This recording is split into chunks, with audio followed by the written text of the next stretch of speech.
इस ब्लॉग में दिखाने वाला हूँ कि आखिर मेरा मॉर्निंग रूटीन कैसा रहता है और डॉक्टरी लाइन को छोड़कर मैंने कैंटीन स्टार्ट कर ली है। तो डॉक्टरी लाइन में और इस लाइन में मुझे क्या क्या डिफ़िकल्टीज़ का सामना करना पड़ता है, तो ये चीज़ मैं आपको इस पूरी वीडियो में दिखाने वाला हूँ कि सुबह का रूटीन क्या रहता है, कैसे रहता है, क्या क्या करना पड़ता है मुझको। तो स्टार्ट हो जाते हैं। सबसे पहले उठकर कपड़े वगैरह पहन कर निकल जाते हैं सुबह के टाइम लगभग 6 बजे के करीब, ठीक है। जिसके बाद मैं जाता हूँ अपने आराम से दुकान की तरफ।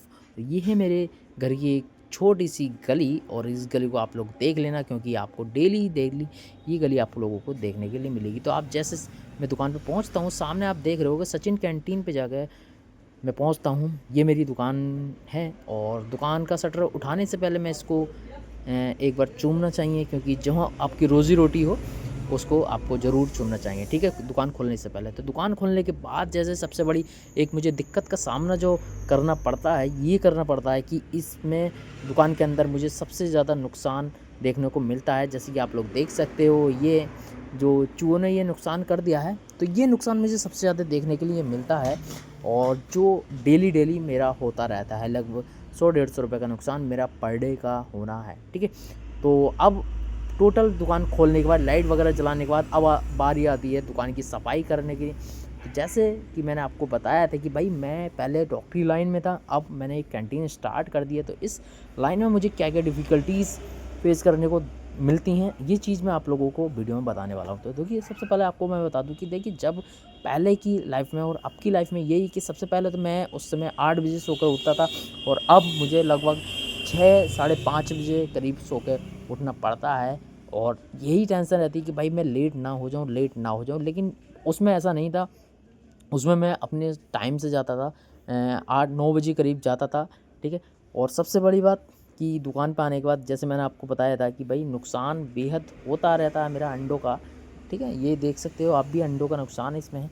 तो यही सारी चीज़ें मुझे सबसे ज़्यादा डिफ़िकल्टी लगती है। अभी इस काम में ढलने के लिए मुझे काफ़ी टाइम चाहिए, क्योंकि किसी भी काम में ढलने के लिए आपको कम से कम 3 या 4 महीने का टाइम लगता है। तो अभी फ़िलहाल मेरी दुकान को हुआ है मात्र 2 महीना हुआ है, तीसरा महीना लग चुका है, ठीक है। तो सबसे पहले मैं जितना भी दुकान में सामान था जो मेरा डेली का रहता है बाहर का, ठीक है, फ्रंट का, उसको मैं अंदर रख देता हूँ। अंदर से फिर सुबह में बाहर को रखना पड़ता है। तो सबसे पहले इस सामान को बाहर रखा जाता है और जो सामान गिर गया होता है, लड़ी वगैरह जो गिर गया होता है, उसको मैं दोबारा से टांग देता हूँ। और अब बारी होती है कि सफाई वगैरह करने की। तो सबसे पहले मैं देखता हूँ, झाड़ू वगैरह उठा कर सफाई करने लगता हूँ। ये आप लोग देख सकते हो कि पूरी दुकान की सफाई करने में काफ़ी ज़्यादा टाइम लगता है, क्योंकि भाई दुकान है थोड़ी बड़ी, ठीक है।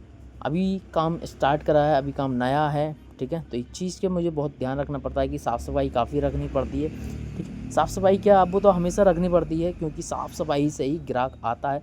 और अगर आप ये वीडियो देख रहे हैं तो चैनल को सब्सक्राइब ज़रूर कर लेना और वीडियो को लाइक कर देना, ठीक है। अब एक चीज़ मैं बता दूँ, देखो, जब से मैंने दुकान करी है मैं काफ़ी ज़्यादा लॉस में भी चला हूँ, क्योंकि शुरू में कोई भी काम लेकर जब आप बैठोगे तो उस काम में आपको थोड़ा लॉस झेलना पड़ सकता है। ऐसा नहीं है कि साहब आपको पहले ही दिन से आपको उसमें प्रॉफिट होने लग जाएगा, क्योंकि कोई भी काम अगर लेके बैठते हो आपको, तो उसमें 5 या 6 महीने आप लोगों को उसमें लगाना है, अपने पास से लगाना है, ठीक है। तो ये चीज़ आप लोगों को ध्यान रखें। अगर आप बिज़नेस कर रहे हैं स्टार्टिंग, अगर न्यू बिज़नेस स्टार्ट कर रहे हैं, उसमें क्या होता था, मुझे कोई भी दिक्कत नहीं होती थी, लेकिन इस काम में बहुत ज़्यादा दिक्कतें होती हैं। सुबह आना, पूरी दुकान को साफ़ सफाई करना, ठीक है, हर एक सामान को एक बारीक तरीके से साफ़ करना, और कोई भी चीज़ अगर गंदी रह जाती है तो भाई उसको दोबारा से साफ़ करना, जिसकी वजह से काफ़ी ज़्यादा दिक्कतें रहती थी, ठीक है।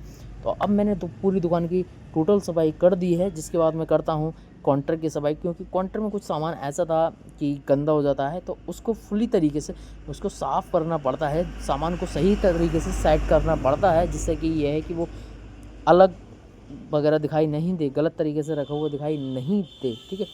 तो ये आप लोग देख सकते हो, सबसे पहले मैंने काउंटर वगैरह साफ़ करने के बाद अपनी जो फ्रंट का, जो मेरे पीछे का सामान वगैरह रहता है, मैं इसको पूरी तरीके से साफ़ करना पड़ता है, क्योंकि भाई हर तरीके की सफाई आपको करनी है, पूरी दुकान में साफ़ सफाई रखनी है, ठीक है। तो एक बात ध्यान रखना, जब भी आप कोई नया काम स्टार्ट करोगे तो भाई उसमें आपको बहुत ज़्यादा दिक्कतें आएंगी, और उसको अगर आप पार कर गए तभी आप एक अच्छे दुकानदार बन पाओगे, ठीक है। तो ये आप लोगों को मैं इस वीडियो में आपको फुल पूरा रूटीन आपको दिखाऊंगा कि आखिर मेरी दुकान पर क्या क्या बनता है, क्या क्या नहीं बनता है। तो अगर नेक्स्ट पार्ट देखना है आप लोगों को तो आपको मेरे चैनल को सब्सक्राइब करना पड़ेगा, ठीक है। आप लोग मेरे चैनल को सब्सक्राइब कर लें और आने वाली वीडियो की नोटिफिकेशन आपको आ जाए, इसलिए आप बेल आइकन को ज़रूर दबा लें, ठीक है। तो अभी फ़िलहाल में जो दुकान की सफाई में सब काम हो चुका है, बस थोड़ा ये अंडों का सेटलमेंट करना है कि भाई इनको साफ़ सफाई रखना है, ठीक है। और आप लोग देख सकते हो कि भाई किस तरह से चूहे ने नुकसान करा है। 2 अंडे पूरी तरीके से ख़राब कर चुके हैं।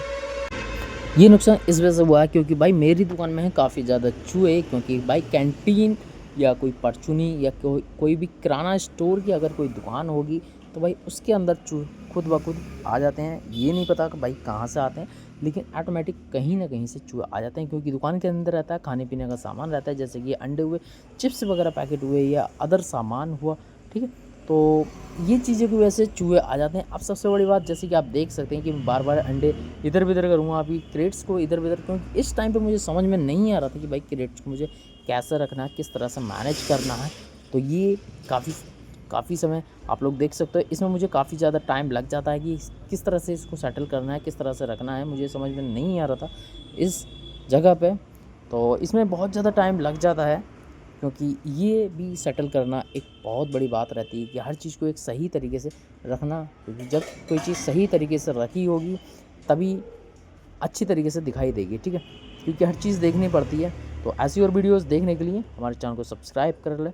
मिलते हैं फिर नेक्स्ट